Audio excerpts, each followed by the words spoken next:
शब्द 20। कोई राम रसिक रस पियोगे युग जियोगे। फल लंकृत बीज नहीं बकला, शुक पंछी तहाँ रस खाई। चुए न बुंद अंग नहीं भीजे, दास भंवर सब संग लाई। निगम रसाल चारि फल लागे, तामे तीन समाई। एक दूर चाहे सब कोई, जतन जतन काहु बिरले पाई। गए बसंत ग्रीष्म ऋतु आई, बहुर न तरिवर तर आवे। कहें कबीर स्वामी सुख सागर, राम मगन है सो पावे।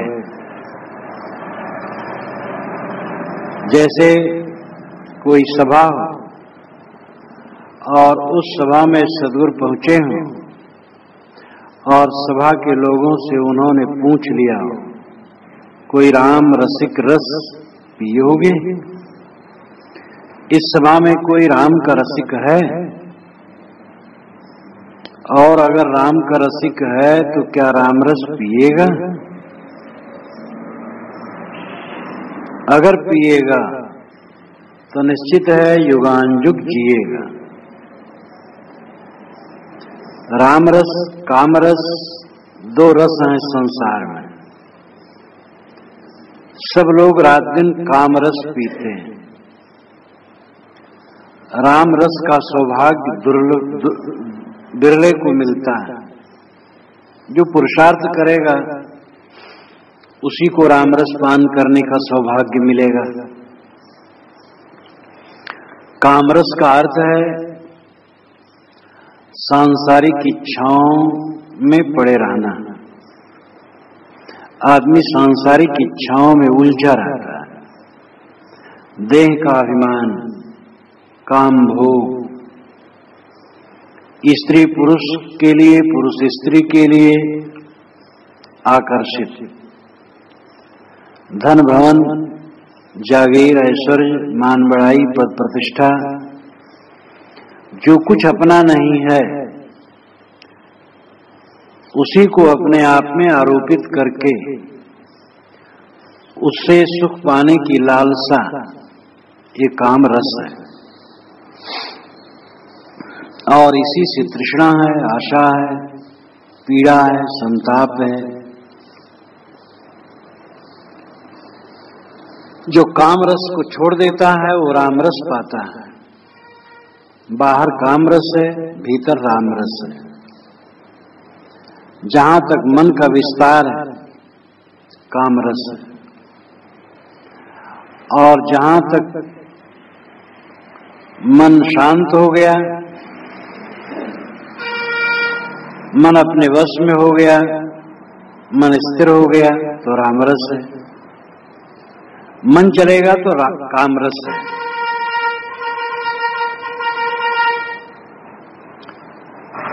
मन विषयों में चलता है, संसार में चलता है, मन रुक जाता है तो अपने आप की स्थिति है। काम रस का पान करने वाला सदैव क्षणभंगुरता की धारा में बहता है। सदैव उसे खिन्नता, असंतोष, पीड़ा, संताप, ये सब बने रहते हैं। जो राम रस पीता है उसके चित्त में शांति और स्थिरता होती है। सद्गुरु कहते हैं कोई राम का रसिक है, राम रस पिएगा। अगर राम रस पिएगा तो युगानुयुग जिएगा। सद्गुरु कबीर का राम बहुत खुलासा है। व्यक्ति का अपना आपा ही राम है, निज स्वरूप ही राम है। मन से जगत सामने होता है। मन शांत होने पर व्यक्ति का अपना आपा, अपनी चेतना ही शेष रहती है। और वही राम है और अपने आप में स्थित रामरस का पान है। फल लंकृत बीज नहीं बकला, शुक पंछी ता रस खाई। राम रस जिस फल में भरा है वो लंकृत है। लंकृत यानी अलंकृत। अलंकृत कहते हैं शोभायमान को। सुसज्जित, शोभायमान, देखने में सुंदर, अलंकृत का यही सब अर्थ है। राम रस जिसमें भरा है वह फल शोभायमान है। बीज नहीं बकला, उसमें बीज भी नहीं है और बकला नहीं, छिलका भी नहीं है। संसार के फलों में बीज और छिलके प्राय होते हैं और इस प्रकार हर फल द्वैत से भरा होता है। फल का रस ही नहीं, उसमें छिलका भी है, बीज भी है। ऐसा फल हो जिसमें छिलका न हो, बीज न हो, पूरा का पूरा अमृत हो, ऐसा फल अद्भुत है। दुनिया के फल में बीज है। काम भोग और दुनिया में जहां रस लो विषयों में वहां बीज है। बीज यानी वासना है। बाहर के विषयों को भोगा जाएगा तो वासना बनेगी और पीछे परेशान करेगी। किसी व्यक्ति में, वस्तु में, स्थान में, भूमिका में राग कर लो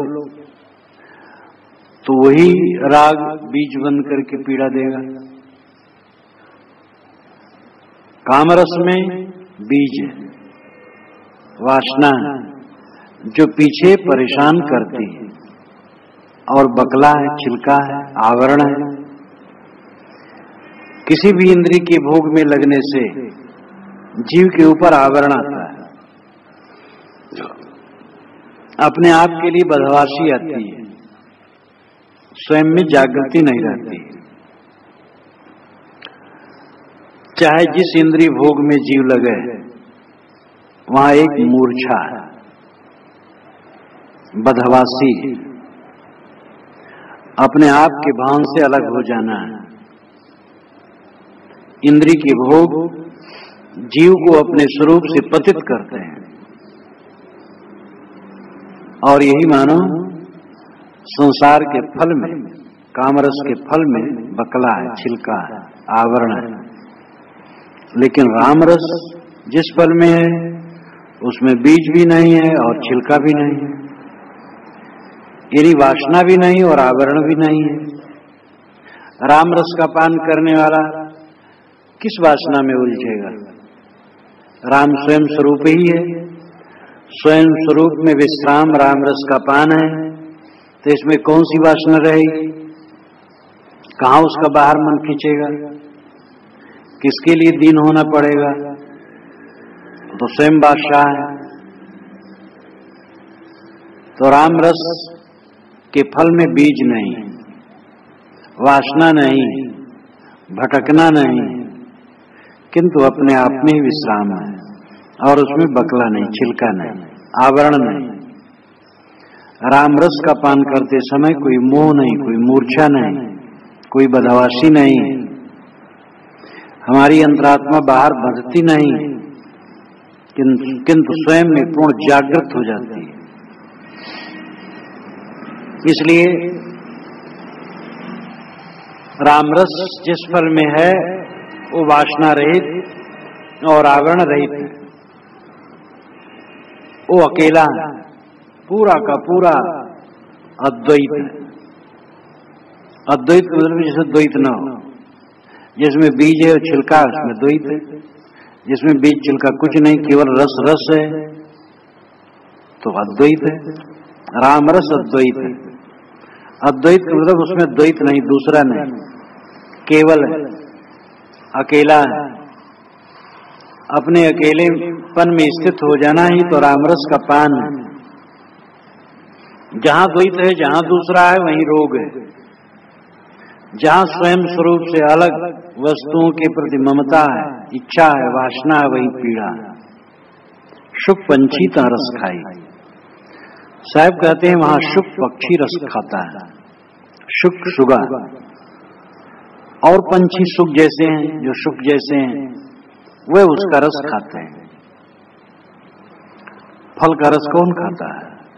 शुगा खाता है, या शुगा जैसे पक्षी हों वे चोंच मार देते हैं, रस पीते हैं, उसका गूदा खाते हैं। ऐसे जो साधक मुमुक्षु हैं, कल्याणार्थी समझदार हैं, वही इस रामरस का पान करते हैं। चुए न बुंद अंग नहीं भीजे, दास भंवर सब संग लाई। लेकिन दास भंवरे भी हैं, दास भंवर, दास भंवरे। फल के इर्द गिर्द भंवरे मड़लाते हो, क्या पाएंगे? भन बनाते रहे, कुछ नहीं पाएंगे। उनके ऊपर न रामरस की एक बूंद चुएगी, न उनका अंग भीजेगा। अर्थात रामरस का पान भंवरे नहीं कर सकते हैं। वह उस फल के इर्द गिर्द मड़लाते हैं, उसके संग में रहते हैं, भन बनाते रहते हैं, लेकिन रस नहीं पाते। इसी प्रकार दास का अर्थ है भक्त, भक्त का अर्थ है सगुण उपासक, जो राम के हाथ पैर आंख नाक कान छाती ग्रीवा के विषय में कमलों की उपमा दे करके और उनको पाने के लिए ललायित रहते हैं,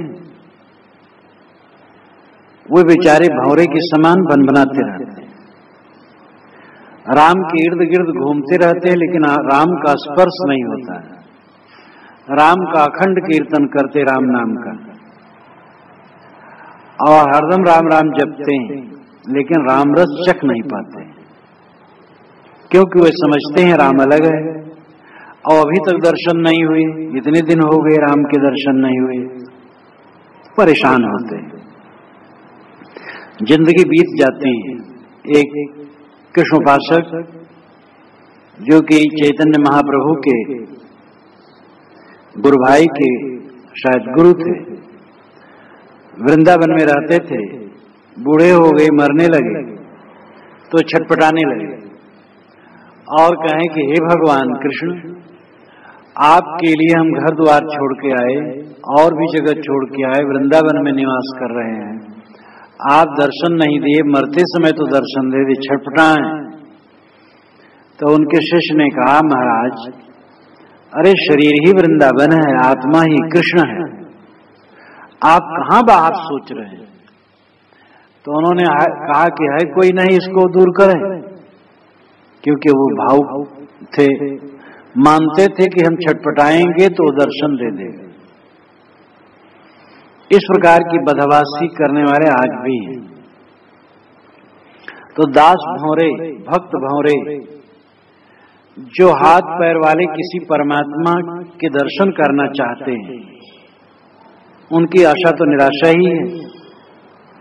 उनके ऊपर रामरस की एक बूंद नहीं चूती है, उनका अंग नहीं भीजता है, अभिप्राय उनका मन रामरस में तरबतर नहीं होता है।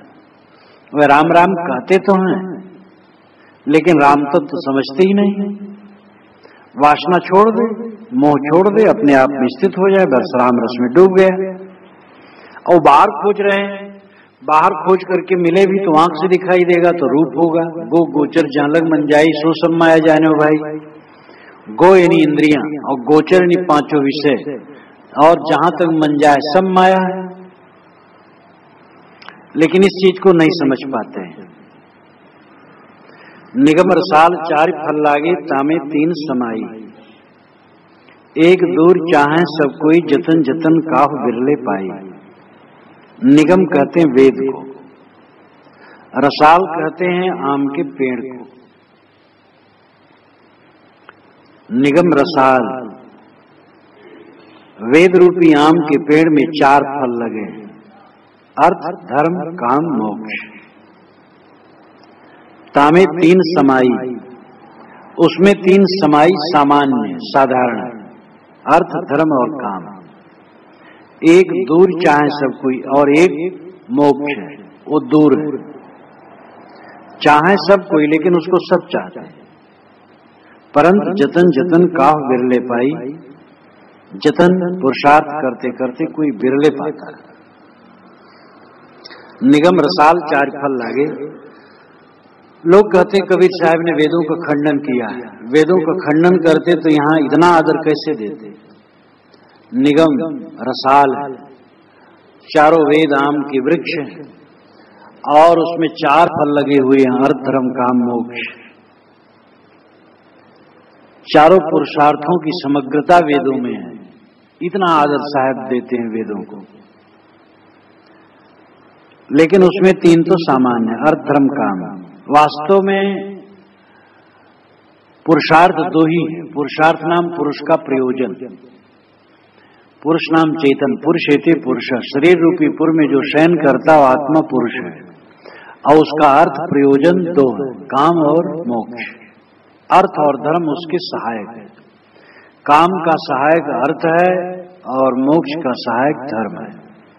काम यानी संसार की कामनाएं उनकी पूर्ति धन से होगी और मोक्ष यानी छुटकारा उसकी पूर्ति धर्म से होगी।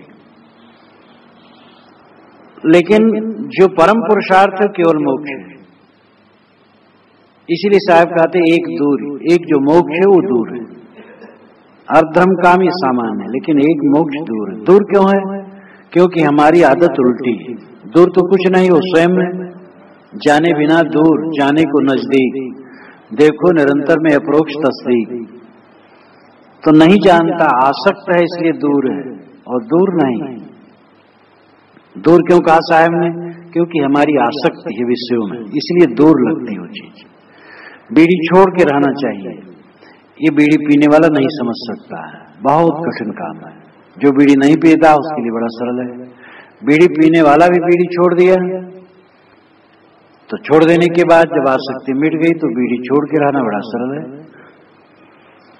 तो जो मोक्ष दूर लगता है उसमें हमारी आसक्ति ही कारण है, और आसक्ति एक भ्रांति, क्योंकि जिसमें हम आसक्त हैं वो केवल हमारे में आरोपित है, मेरा है। ये एक भ्रम है, कुछ भी मेरा नहीं, शरीर भी मेरा नहीं, तो क्या मेरा है? न चाहते हुए भर दे सब छूट जाता है। इसलिए ये केवल आरोपित है, और आरोपित वस्तुओं का, क्षणिक वस्तुओं का, छूट जाने वाले वस्तुओं का मोह होने से मोक्ष दूर लगता है। जाने तब मन बिरज गोसाई, जब उर बल विराग अधिक आई। गोस्वामी जी ने कहा है कि ऐ गोसाई, तब मन को रोग रहित समझना जब मन में वैराग का बल बढ़े। वैराग जब बढ़ेगा तब मोक्ष निकट लगेगा। तो एक दूर, मोक्ष दूर लगता है आसक्ति के कारण, लेकिन चाहे सब कोई, सब मोक्ष को चाहते हैं। एक रागी भोगी आदमी को भी फाटक बंद कर दो कमरे में उसको रख करके, वो फड़फड़ाएगा और चाहेगा छूट जाए। कोई काम करता आदमी करते करते घबरा जाता, जल्दी खत्म करो, पूरा छुट्टी मिले। छुट्टी पाने की इच्छा कितनी है। मोक्ष की इच्छा सबको है, छुटकारा सब चाहते हैं। साहब कहते जाने अनजाने सब मोक्ष चाहते हैं, लेकिन जतन जतन का बिरले पाई। जतन जतन पुरुषार्थ करते करते कोई बिरले पाता है। ये जतन जतन में एक उदाहरण की कहानी याद आती है। कहते हैं कि एक महात्मा थे, उनकी कुटिया थी बाग में, और वे बंद करके चले गए तीर्थ। अब दूसरे महात्मा आए तो देखिए कुटिया खाली है, तो उन्होंने ताला किसी प्रकार खोल खाल करके अंदर में जाके आसन जमा लिया। तो महात्मा जब घूम करके आए तो अंदर से फाटक बंद। झांकी से उन्होंने देखा तो कहा, कोटिको कोटिको, कौन टिका है, कौन टिका है? तो उन्होंने कहा, मुनि जतन कराई। मैं मुनि हूं, जतन कर रहा हूं, साधना कर रहा हूं। तो कुटी वाले ने कहा, अंत राम कही आवत नहीं। क्या दूसरी जगह तुम्हें राम का भजन करते नहीं बनता था, हमारी कुटी में आके जम गए हो? कोट कोट मुनि जतन कराई, अंत राम कही आवत नहीं। तो महात्मा कहे कोटि को, तो कहे मुनि जतन कराई, मैं मुनि हूं, जतन करता हूं। तो उन्होंने कहा अंत राम कहियावत नहीं, अलगे राम नहीं तुम्हें कहता राम रे कुटुंब बैठ गए। जतन जतन काहु बिरले पाई, जतन नाम पुरुषार्थ, श्रम। पुरुषार्थ का अर्थ पुरुष का प्रयोजन मोक्ष भी है, और पुरुषार्थ का अर्थ परिश्रम भी है। जतन जतन पुरुषार्थ करते करते, श्रम करते करते कोई बिरले पाता है। जो साधना में लगा रहेगा निश्चित पाएगा। दूरी क्या है? बस मोह का मिट जाना, स्वरूप का ज्ञान हो जाए और सबका मोह मिट जाए, बस मोक्ष हो गया। मोह का मिटाना ही परम पुरुषार्थ है। और ये निरंतर यत्न करते करते ये दशा आएगी। मोक्ष कोई पान तमाकू के भाव से मिलने वाली चीज नहीं है। गंगम नहाए मोक्ष हो गया, अमुक अवतार ने मार दिया तो उसका मोक्ष हो गया, राम नाम कहे तैसे मोक्ष हो गया। ये भक्त कवियों ने, महाकाव्यों और पुराणों के लेखकों ने मोक्ष को पान तमाकू के भाव बेचने का पुरुषाश्रम किया, जो बिल्कुल निरर्थक है और समाज के लिए बहुत अहितकर है, महाभ्रम पैदा करने वाला है। हमारे अंदर में जो राग है, वो राग जब पूर्णतया कट जाएगा तो ही मोक्ष है, और ये पुरुषार्थ से, श्रम से होगा। जतन जतन काह बिरले पाई।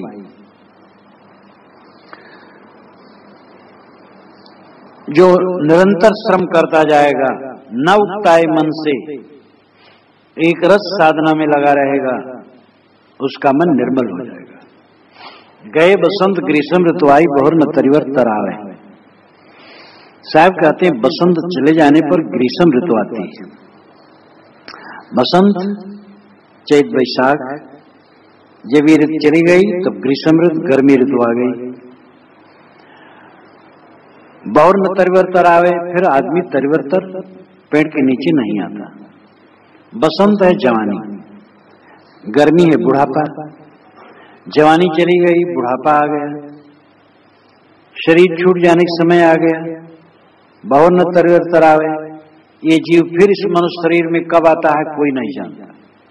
इसलिए जवानी में ही साध लो। बुढ़ापा आने पर कुछ होगा नहीं। अथवा गए बसंत, बसंत नाम राग रंग, बसंत ऋतुराज माना जाता है, ऋतुओं का राजा।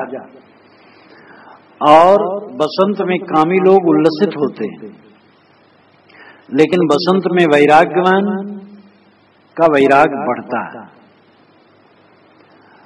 एकांत में कामी जाता है तो कामाकार हो जाता है, वैराग्यवान जाता है तो वैराग से भर जाता है। वस्तु वही, लेकिन पात्रता के अनुसार वो फल देता है। गए बसंत, बसंत नाम राग रंग, राग रंग जिसका बीत गया, मोह जिसका बीत गया, आसक्ति जिसकी नष्ट हो गई, ग्रीष्म ऋतु आई और ज्ञान की गर्मी खूब आ गई जीवन में, तो सारा कूड़ा कचरा जल जाता है। जिसका बसंत चला गया, राग रंग चला गया, मोह चला गया और ग्रीष्म ऋतु आ गई, खूब वैराग की गर्मी आ गई, ज्ञान की गर्मी आ गई।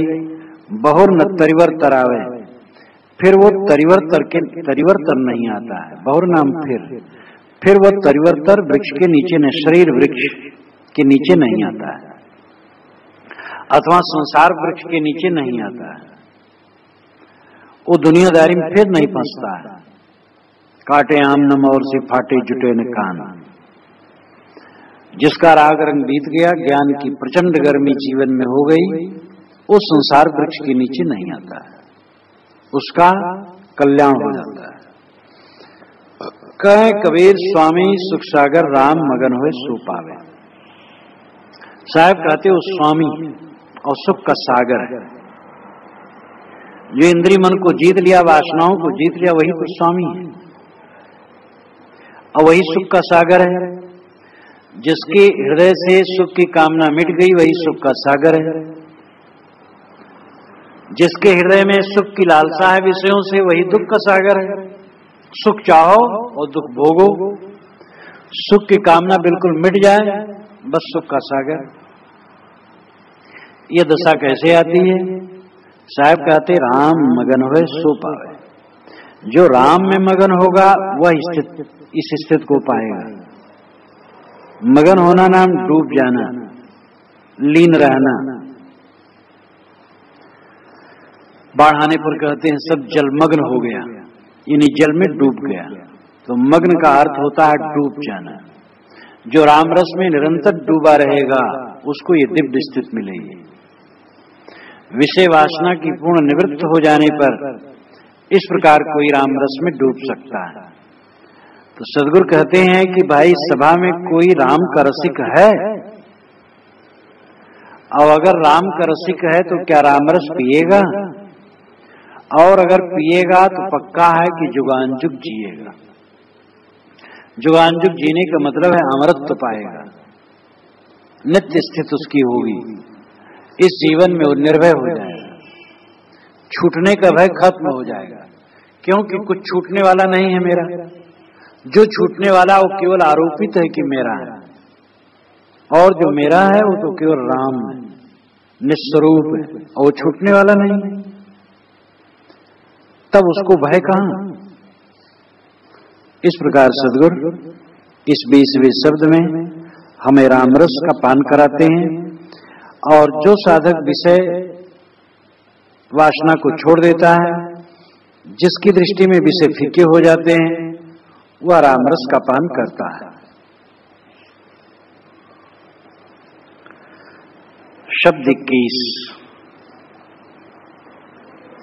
राम न रमस कौन दंड लागा, मर जेबे का करवे अभागा। कोई तीरथ कोई मुंडित केसा, पाखंड मंत्र भरम उपदेशा। विद्या वेद पढ़ करे हंकारा, अंत काल मुख फाके छारा। दुखित सुखित होए कुटुंब जमावे, मण बार अक्सर दुख पावे। काई कबीर ये कलिहे खूटी, जो रहे करवास निकरे टूटी। राम न रमस कौन दंड लागा। अय प्राणी, तो राम में नहीं रमता है, तेरे को किसने दंड दिया कि दुनिया की गुलामी कर। एक व्यक्ति ने, जो कि साधुओं की संगत में आता जाता रहा, मुझे पत्र दिया कि आपने पहले भी बताया था कि तुम साधु में नहीं रह पाओगे। तो मैं भी साधुओं के पास आ जाके देख लिया, और जरूर मैं नहीं रह पाऊंगा। अब मैं शादी करूंगा और शादी करके रहूंगा, और ये मैं समझता हूं कि मैं साधना में रहूंगा, बल्कि साधु जितना रहते उससे और अच्छे ढंग से रहूंगा। मैंने कहा बड़ी खुशी की बात है। उसको पत्र लिखा मैंने कि भाई तुम गए तो बस शादी का समारोह करने लगे। अरे ठीक है तुम शादी करो, लेकिन शादी कोई लड्डू नहीं कि मुख में झट से डाल लो और बस खा लो। उसके लिए तैयारी करो, धन कमाओ, धन कमा करके आर्थिक दृष्टि से अपने कदमों पर खड़े हो जाओ, तब शादी करो। शादी करने के बाद तीनों लोग दिखाई देगा, तब पता लगेगा तुम्हारे पैर के नीचे की जमीन खिसकेगी। अभी तो तुम केवल अपने तन और मन को संभाल रहे हो, और जब एक साथी आ जाएगी तो उसके तन मन को संभालना कोई मामूली बात नहीं। तो लोग मान लेते हैं कि बड़ा आनंद है, अब शादी में रहेंगे बड़ा आनंद पाएंगे। मैंने कहा भागा, अरे शादी के पहले तो धन को कमा, धन कमा ले तब शादी करने का सोच। राम न रमस कौन दंड लागा। सब जीवों को कोई दंडित नहीं किया, बिन डाणे जग डांडिया सोरठ परियागा। बिना दंड दिए ही सब दंडित। किसको कौन दंड दिया? सब दंड अपने अज्ञान से उठा रहे हैं। साहब कहते हैं, अय पगले क्यों नहीं राम में रमता है? तेरे को क्यों दंड लगा है? क्यों विषयों में डूब रहा है? जिससे तेरे को पीड़ा है, संताप है, क्लेश है, उसमें डूबता है। और राम रस में जिसमें निरंतर मग्नता है, आनंद है, सुख है, शांति है, पीड़ा नाम की चीज नहीं, उसमें क्यों नहीं रमता? राम न रमस कौन दंड लागा, मर जैवे का कर भी अभागा। अय अभागे, आजकल में मर जाएगा तो क्या करेगा? शरीर जब छूट जाएगा तो कुछ काम देगा? ये धन दौलत, ये प्राणी पदार्थ, इनका पता न लगेगा, शरीर तेरा सड़ जाएगा, जल जाएगा, कीड़े मकोड़े खा लेंगे, क्या तेरे साथ रहेगा? ये शरीर साधना का धाम है, भोग का धाम, इसको मत समझ। इससे साधना कर, विषय वासनाओं का त्याग कर, अंतर्मुख हो और अपने राम रूप में डूब जा। सदगुरु रामराज साहब ने कहा है, राम रूप में परम पुनीता, राम भूमिका बासक युक्ता। जो युक्ता है वो राम की भूमिका में बसता है। युक्ताहार विहार से युक्त चेष्टस्य कर्मस, युक्त स्वप्नावबोध से योगो भवत दुख। युक्त नाम संतुलित, जो संतुलित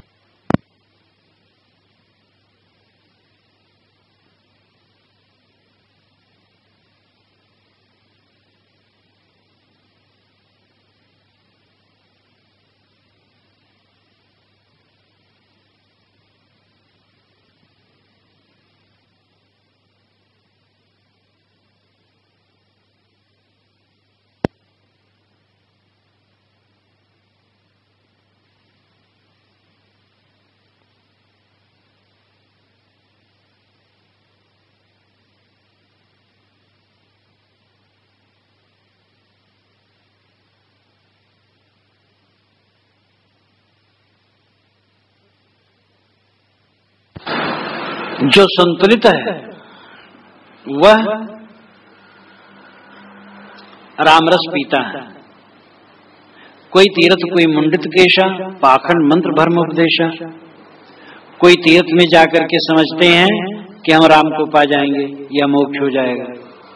ठीक है, तीर्थों में जाना चाहिए, घूमना चाहिए, राष्ट्रीय भावना उत्पन्न होती है, भारत के एक कोने से दूसरे कोने आना जाना, वहां के संत महात्मा के दर्शन करना, ज्ञान विचार सुनना, देश को देखना, जलवायु परिवर्तन करना और अपना मन हल्का करना गृहस्थों के लिए अच्छा है कि तीर्थ में घूम लें। लेकिन तीर्थ में मोक्ष मिल जाएगा ये भ्रम है। तीर्थ कहते हैं सीढ़ी को, जो तालाब में सीढ़ी होती है निसेनी नीचे जाने के लिए, वो तीर्थ है। और तीर्थ का अर्थ नौका, जो तार है, जहां नदियों का संगम है, झरना है, पर्वत है, एकांत स्थल है, यहां मनीषियों ने तीर्थ की कल्पना की, तपस्या भी किया संतों ने। कहीं महापुरुष का जन्म स्थल है, कहीं कार्य स्थल तपस्थल है, ऐसी जगह पर तीर्थ स्थापित हुए। तो ये सब घूमना बुरा नहीं, लेकिन तीर्थ का मतलब थोड़े वहां गए बस सब पाप कट गया और मुक्त हो गए। कोई मुंडित केशा, कोई मोड़ मुड़ाने में मान लेते हैं स्वर्ग है। प्रयाग में गया दंडे, प्रयाग मुंडे, गया में जाके दंड दे पंडों को और प्रयाग में मोड़ मुड़ा ले तो कल्याण है। ये सब बकवास है, मोड़ मुड़ाने से कल्याण नहीं होगा। पाखंड मंत्र भर्म उपदेशा, पाखंड मंत्र यानी मंत्र के साथ पाखंड, पाखंड नाम दिखावा। अपने अपने मंत्रों को लोगों ने इतना तोल दे दिया है कि हद कर डाला। एक दिन गायत्री मंत्र विश्वामित्र के कंठ से निकला था। ऋग्वेद में करीब करीब 2500 गायत्री मंत्र है। गायत्री, ब्रेती, पंक्ति, उष्णिक, जगती इत्यादि वेद के मंत्रों के नाम। गायत्री मंत्र 24 अक्षरों का होता है। प्रसिद्ध गायत्री मंत्र तत्सवितुर्वरेण्यं भर्गो देवस्य धीमहि धियो यो न प्रचोदयात्। इसमें 23 अक्षर है, जो मैंने रमैनी की व्याख्या में, दूसरी रमैनी की व्याख्या में ही बता दिया है, वहां से पढ़ करके जान सकते हो। तो विश्वामित्र के कंठ से वो निकला है। विद्वान लोग मानते हैं विश्वामित्र वशिष्ठ में जब संघर्ष हुआ तो विश्वामित्र हार गए, तो उनको चैन नहीं हुआ, नींद नहीं आई और आश्रम के बाहर बैठे रहे रात भर। प्रातः हुआ, पूरब तरफ से सूरज की आभा निकली और उनके कंठ से मंत्र निकला, तत्सवितुर्वरेण्यं भर्गो देवस्य धीमहि धियो यो नः प्रचोदयात्। उस प्रकाश स्वरूप सूर्य का हम ध्यान धारण करते हैं जो हमारी बुद्धि को प्रेरता है। तत् नाम उस, सवितुर सविता सूरज, तत्सवितुर वरेण्यम, वरेण्यम वर्ण करने योग्य, स्वीकारने योग्य, ग्रहण करने योग्य। तत्सवितुर वरेण्यम भर्गो, भर्गो नाम शुद्ध स्वरूप प्रकाश स्वरूप, देवस्य देवता का, धीमहि ध्यान धारण करते हैं, धी बुद्धि, यो जो, न हमारी, प्रचोदया प्रेरता। हम प्रकाश स्वरूप सूर्य देव का ध्यान धारण करते हैं जो हमारी बुद्धि को प्रेरता है। सूरज उगता है, सारा संसार जग जाता है, कमल खिल जाते हैं, हमें शक्ति मिलती है। सूरज अगर ठंडा हो जाए तो ये पृथ्वी कुछ ही मिनटों में निर्जीव हो जाए। तो सूरज से कितनी शक्ति मिलती है। इसलिए सूरज प्रकाश स्वरूप है, ज्ञान का प्रतीक है। हमारी बुद्धि में प्रकाश हो ज्ञान का, यह एक इशारा लिया गया, निर्देश लिया गया। लेकिन बुद्धि को शुद्ध करने के लिए जो गायत्री मंत्र का उच्चारण किया गया, वह गायत्री मंत्र का जप पुत्र प्राप्ति के लिए करना शुरू किया गया। 1 महीना बेल पेड़ के नीचे बैठ करके गायत्री जपे तो राज्य की प्राप्ति हो। दिन का सारा पाप दिन में गायत्री जप लो मिट जाए और रात का सारा पाप रात में गायत्री जप लो मिट जाए। गायत्री के पीछे इतना पाखंड फैलाया गया कि हद कर डाला गया। ऐसे राम नाम मंत्र, सतनाम मंत्र और मंत्र, लेकिन कोई मंत्र छोटे बड़े नहीं, चाहे वेद के, चाहे कुरान के, चाहे बाइबल के, चाहे रामायण गीता के, चाहे किसी के निर्गुणी धारा के, किसी के मंत्र हों, सब मंत्र बराबर है। और उसके साथ भावना अपनी तत्परता जिनकी जैसी हो, पूर्ण तत्परता से जो मंत्र जप करता मन एकाग्र होगा। मन एकाग्रता के लिए मंत्र जप है, वो कोई रिद्धि सिद्धि पाने के लिए नहीं, रिद्धि सिद्धि पाखंड है। और मंत्र जप मात्र से मोक्ष हो जाएगा, ये भी भ्रम है। मंत्र जप तो एकाग्रता के लिए है, फिर मंत्र जप भी छोड़ देना है, निस्वरूप में स्थित होना है। तो मंत्र जप का पाखंड इतना बढ़ा कि बस बिच्छू का मंत्र, सांप का मंत्र चला, ऐसे कुछ नहीं होता है, एक भ्रांति है। बिच्छू और सांप के काटे छेदे से बिच्छू चढ़ता है, वो मंत्र से नहीं दूर होता, दवाई से दूर होता है। और जहां मंत्र से दूर होता हुआ दिखे तो समझ लो कि वहां पर वो जहरीला नहीं था। तो इस प्रकार अनेक मंत्रों का पाखंड बढ़ा। मंत्रों के विषय में अब गणपत का सिद्ध मंत्र जो व्याख्या में सब दिया गया है, वहां पढ़ के और जान सकते हो। गणपत का सिद्ध मंत्र, ओम लवंग चले सुपारी चले, चंद्रमा सूरज का बहन चले, 33 कोण देवता का बहन चले, आगे अगाड़ी पाछे पिछाड़ी, ताला तोड़ भंडार खोल, रिद्ध सिद्ध खींच लाओ मेरे पास, गुरु सकत मेरी भगत, पुरो मंत्रा ईश्वर वाचा। अब इतना जप लो तो सब रिद्धि सिद्धि हो जाएगी। इसमें लिखा है कि सब ताला तोड़ करके भंडार खोल करके रिद्धि सिद्धि खींच लाओ, तो मालूम होता कहीं खींच लाएंगे। अब कितने लटका देते तो यही जपते रहते हैं कि अब तो धन मिलेगा, अब तो धन मिलेगा। विद्यारायण स्वामी 13 पुरस्चरण किए गायत्री का धन के लिए और धन नहीं मिला। अब तब निराश हो गए तो सन्यासी हो गए, तो सन्यासी हो गए, अच्छा हो गए। लेकिन 13 पुरस्चरण उन्होंने धन के लिए किया था। और एक बड़ा मनोरंजक मंत्र बौद्ध मत में, ओम चल चल चिल चिल चुल चुल कुल कुल मुल मुल हुम हुम हुम फट फट फट फट पद्महस्ते स्वाहा दिने दिने पंचवारान त्रिसंध्या मुच्चारेत गर्भधो ग्रंथम ग्रंथ सत्रयम ग्रहण। अगर इस मंत्र को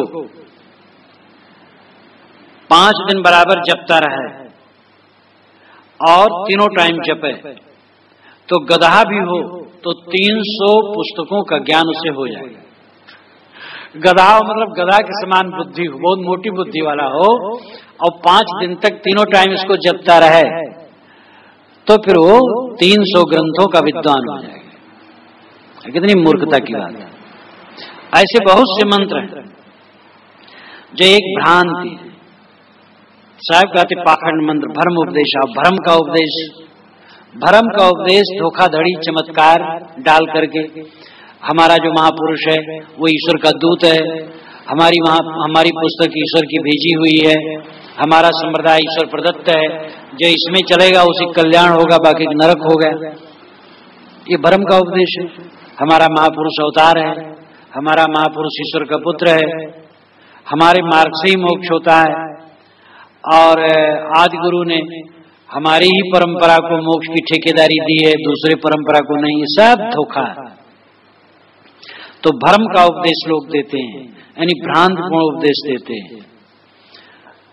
चमत्कार जितना है भ्रम है, चाहे महापुरुषों के लिए लगाया गया चाहे सामान्य के लिए।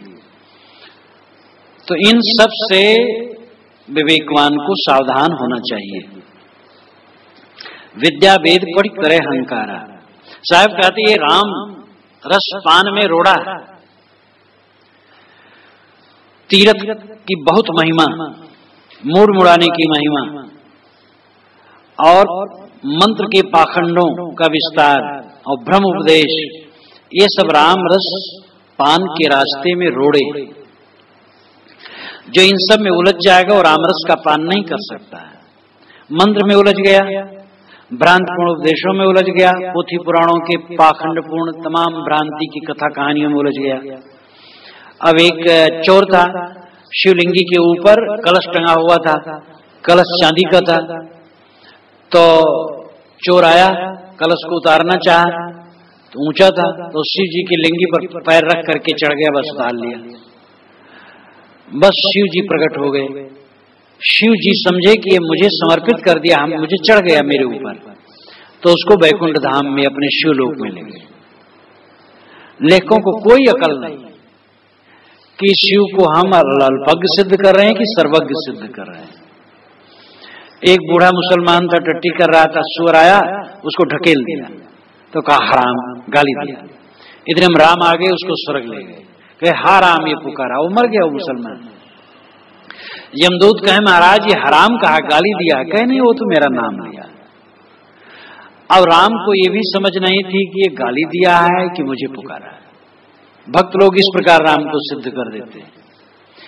तो ये सगुण उपासकों ने, अवतारवादियों ने, पैगंबरवादियों ने ऐसा प्रपंच रचा है कि मोक्ष को सस्ते में बेचा है और थोड़े थोड़े में मोक्ष दिया है। ये सब रामरस के पान में रोड़े। विद्या वेद पढ़ करे अहंकार अंत काल मुख पाके चारा। कितने लोग विद्या वेद पढ़ करके अहंकार करते हैं कि हम विद्वान हैं। विद्वान ही ज्ञानी हो सकता है, लेकिन कितने विद्वान हैं जो मांस और शराब दोनों का सेवन करते हैं। और एक विद्वान ने कहा शास्त्रों से मैं मांस खाना सिद्ध कर सकता हूं। तो एक संत ने कहा गिद्ध तो बिना शास्त्र पढ़े ही सिद्ध नहीं कर रहे हैं, खा के सिद्ध कर रहे हैं कि खाना चाहिए। तो वे लज्जित हो गए। तो वेद विद्या पढ़ने से क्या होता है? अगर आचरण न हो तो वेद विद्या क्या करेगी? वेद विद्या पढ़ करके अहंकार करने से कल्याण होने वाला नहीं है। वेद विद्या का सार हमारे जीवन में उतरना चाहिए। अंधम तमः प्रविशन्ति ये विद्या में उपासते ततो भूयुते तमो याऊ विद्या अमृता। जो अविद्या में आसक्त हैं वो अंधकार में जाते हैं, और जो विद्या में आसक्त हैं वो उससे भी अधिक घोर अंधकार में जाते हैं। ये ईश उपनिषद यानी शुक्ल यजुर्वेद की 40वें अध्याय का 9वां मंत्र है।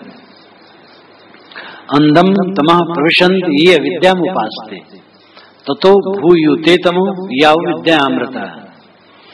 जो अविद्या में आसक्त है, स्त्री पुत्र धन दौलत मान भाई और सांसारिक पदार्थों में आसक्त हैं, वे अंधकार में डूबे हैं। लेकिन जो विद्या में आसक्त हैं, शास्त्र मद में मत वाले और घोर अंधकार में डूबे हैं। क्योंकि दुनिया में आसक्त आदमी को उपदेश किया जाए तो वो जग सकता है, लेकिन जो शास्त्रों का घमंडी है वो जग नहीं सकता है। वो तो अपने ज्ञान से अपने दुराचारों को ढकता है। एक प्रसिद्ध रामायणी महात्मा को मैंने भाषण करते हुए देखा, तो उन्होंने कहा भगवत भक्त में दूषण है तो भूषण ही है। और उनको सब जानते हैं वो रामायणी को, तथा कथित वे महात्मा हैं, और उनको सब जानते हैं जो परिचित हैं कि वे आचरणहीन है और प्रवक्ता खूब लंबे चौड़े, भाषण करने लगेंगे तो आकाश पाताल के कुलावे मिला देंगे। तो भरी सभा में उन्होंने कहा कि भगवत भक्त में दूषण है तो भूषण ही है। दूषण कैसे भूषण हो जाएगा? अगर भगवत भक्त में दूषण है तो भगवत भक्त का लक्षण क्या है? तो ज्ञानी कहलाने वाले, समझदार कहलाने वाले, जब उनकी उल्टी बुद्धि होती है और ज्ञान और भक्ति के आड़ में भोगी वृत्ति होती है, तो अपने ज्ञान से, अपने प्रवचन से वे अपनी त्रुटियों को ढकते हैं, और हजार प्रयत्न करने पर वो ढक नहीं सकता है। जैसे सुई का गुलदस्ता और रेशमी वस्त्र से उसको कोई ढकना चाहे, कैसे ढके? वो तो सब सुई छेद छेद करके बाहर निकल आएगी। कोई टट्टी करे पानी में और सोचे पानी में टट्टी करूंगा, वो नीचे चली जाएगी, कोई देख नहीं पाएगा, वो तो उतरा करके ऊपर आएगी। तो कितने तथाकथित ज्ञानी अपने दुर्गुणों को अपने ज्ञान से ढांकते हैं। साहब कहते अंत काल मुख फांके छारा। अंत काल में बुढ़ापा और मौत के समय वे धूल फांकते, छार नाम धूल, उनके मुख में धूल पड़ती है। यहाँ धूल पड़ने की लाक्षणिक अर्थ है। धूल पड़ना निराश होना, जीवन में अशांत असंतुष्ट हो जाना। जिंदगी की आखिरत में जिसके जीवन में असंतोष है वो असफल है, और जिसके जीवन में शांति है, तृप्ति है, निर्भयता है, मौत का समय आया तो कुछ नहीं छूट रहा है, क्योंकि मेरा जो है वो छूट ही नहीं रहा है, और जो छूट रहा है वो कुछ मेरा नहीं है। तो ऐसा निर्भय जिसका मन होता है वही अंतिम में सफल होता है। दुखित सुखित होए कुटुंब जमावे, मरण बार अक्सर दुख पावे। साहब कहते हैं कि तुम दुखित सुखित होकर के कुटुंब को जमाते हो। जमाना पेट भरना, दुखित सुखित होकर के मतलब पाप पुण्य करके, सारा अपराध करके कुटुंब पालते हो, लेकिन समझ लो मरण बार अक्सर दुख पावे, मरते समय अकेले दुख पाओगे। ये तुम्हारे कर्मों का जो फल है कोई बटाने वाला नहीं है। जो हम कर्म कर लेते हैं उसके संस्कार हमारे मन में चिपक जाते हैं, और वो किसी प्रकार अलग नहीं हो सकते। उसको नष्ट करने का साधन ज्ञान भक्ति वैराग्य ही। रास्ता बदल दे, कामी रहा है तो निष्कामी हो जाए, क्रोधी रहा है तो निष्क्रोधी हो जाए, लोभी रहा है तो निर्लोभी हो जाए, ममताल रहा है तो ममता छोड़ दे। संस्कारों को दग्ध करने का साधन यही कि वह विपरीत दिशा में जो चल रहा था वहां से रुक करके सही दिशा में चलने लगे। तो पाप पुण्य करके जो कुटुंब का पालन करते हो, आश्रय जनों का पालन करते हो, समझ लो ये तुम्हारे मानसिक बोझा को हल्का नहीं कर सकते। जो तुमने कर्म किया उसका बोझा तेरे सिर पर लदेगा, और आखिरत में तेरे को ही पीड़ा होगी, तेरे को दुख होगा। इसलिए आखिरत को देख। ये जो वर्तमान में मिला है, ये गहमा गहमी में जो तू भूल रहा है, धोखा। कहीं कबीर यह कल है खोटी, जो रहे करवा सो निकले टूटी। साहब कहते एक कल खोटी है, कलि कालिक, पाप, बुराई, ये जो वर्णन साहब के यही कलि, कोई ये कलयुग नहीं कि जो आज कहते कलयुग लगा है और बड़ा खराब समय है। आज का युग तो बहुत बढ़िया है, क्योंकि आज हम जी रहे हैं, आज ही हमें कल्याण करना है, आज ही खराब है तो कल्याण हम कब करेंगे। और इसके अलावा देखा जाए तो पहले जमाने में सब बड़ा अच्छा था, ऐसी बात नहीं, पहले भी अच्छाइयां बुराई थी, आज भी है। कलि शयानो भवति संज्ञानस्तु द्वापरः उत्तिष्ठमस्त्रेता भवति कृतं संपद्यते चरन्। ये इतने ब्राह्मण में आया है। चारों युगों का वर्णन वेदों में नहीं। जिस प्रकार काल का वर्णन है, इतने लाख इतने हजार वर्ष कलिकाल, उसका दुगना द्वापर और त्रेता और सतयुग और बढ़ा बढ़ा करके, वेदों में नहीं। ये सब की कल्पना पीछे से हुई है। चारों वेदों का, चारों युगों का एक साथ नाम पहली बार इसी ऐतरेय ब्राह्मण में आए। ऐतरेय ब्राह्मण ऋग्वेद का ब्राह्मण है और इसमें इंद्र ने रोहित कुमार को 5 वर्षों में एक एक गाथा सुनाई है और एक वर्ष में यह गाथा सुनाई। कलि शयानो भवति संज्ञानस्तु द्वापरः उत्तिष्ठमस्त्रेता भवति कृतं संपद्यते चरन्। कलि शयानो भवति, आदमी सोया है तो मानो कलिकाल है। संज्ञानस्तु द्वापरः, जग गया तो द्वापर है। उत्तिष्ठमस्त्रेता भवति, उठ खड़ा हुआ तो त्रेता हो गया। कृतं संपद्यते चरन्, चरण गतिशील हो गया तो कृतम सतयुग हो गया। हम अगर सोते हैं तो कलयुग है, जग गए तो द्वापर है, उठ खड़े हुए तो त्रेता है, चल दिए तो सतयुग है।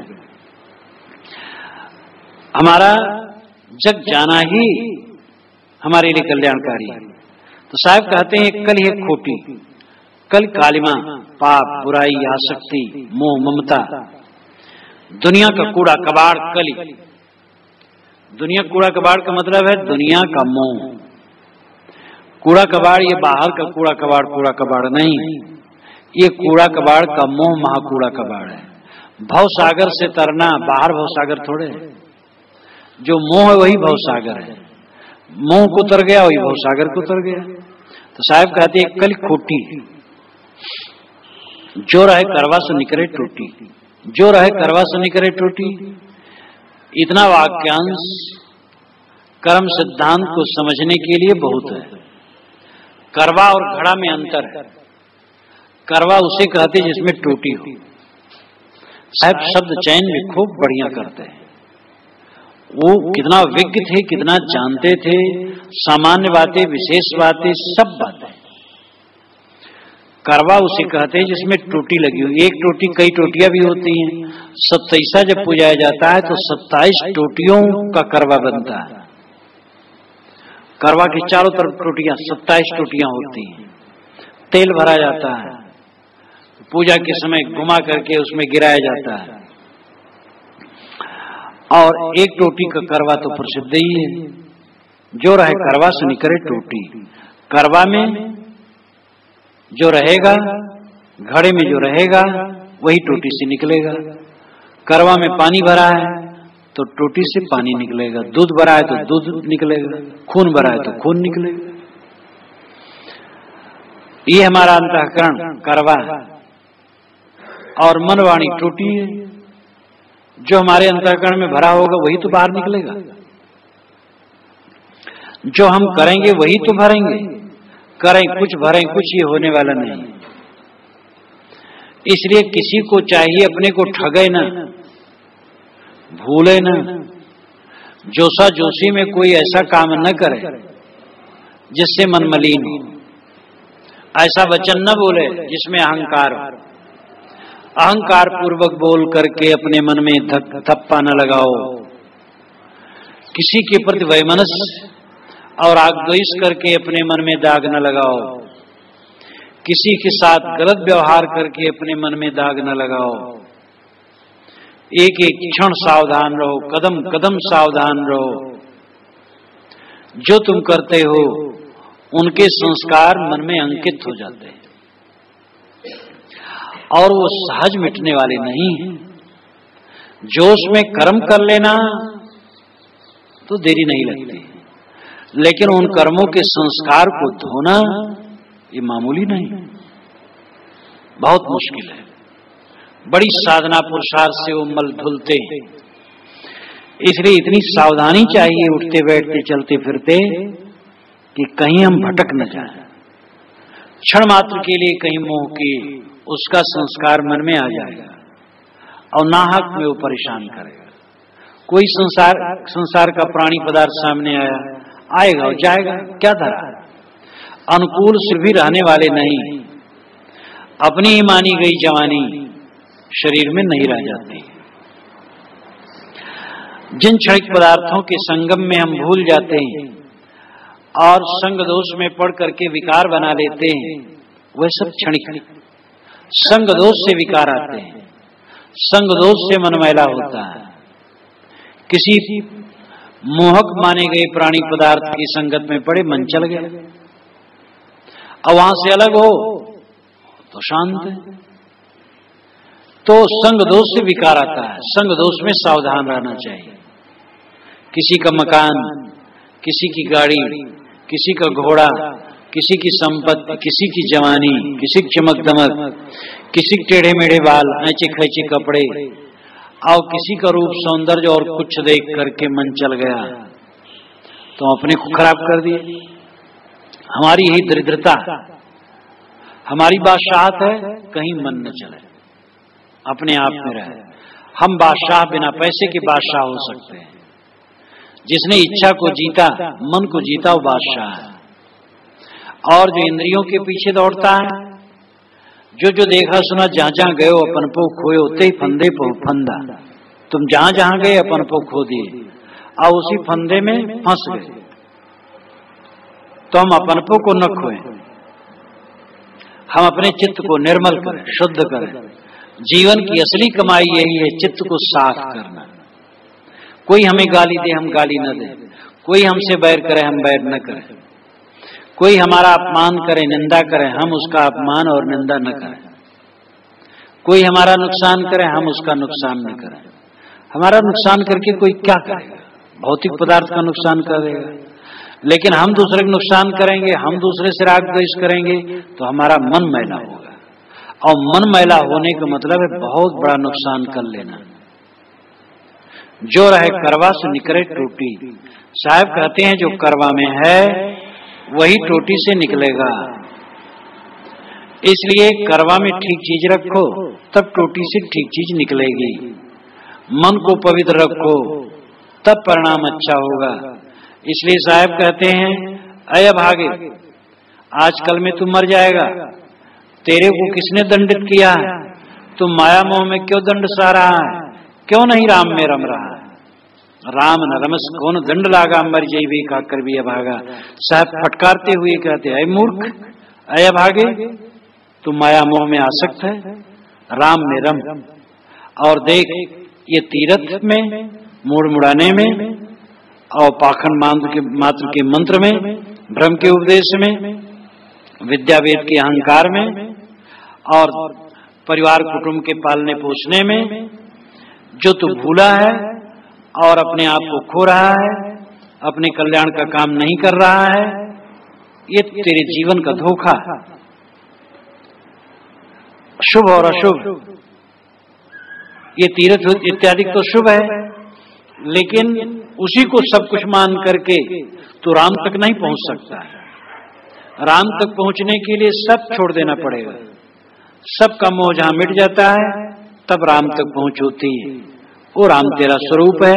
अपने में पहुंचने के लिए पर को छोड़ना पड़ेगा। बाहर की इच्छाएं मिटे बिना कोई अंदर में प्रवेश नहीं कर सकता है। जो बाहर की इच्छा छोड़ देगा वही अंदर में प्रवेश पाएगा और वही राम में रम सकता है।